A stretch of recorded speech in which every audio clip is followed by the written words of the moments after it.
I'd like to introduce you to these fabulous instrumentalists. This is Rich Watson on drums, Henry Valentine on piano, Bill Gibson on bass. And this is the glamorous part of the show where we are going to clear the stage, move some things around so we can make some room for some choreography down here.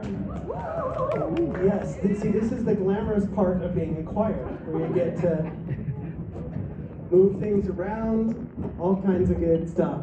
I also want to thank the guys up in the booth, the members of Mr. Hufford's Technical Theater Choir,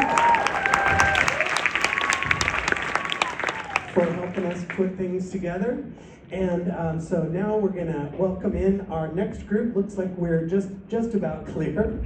And so why don't you just take a moment to tell the person next to you what your favorite thing about the holidays is, and then we'll go on with our next group. Ready, go.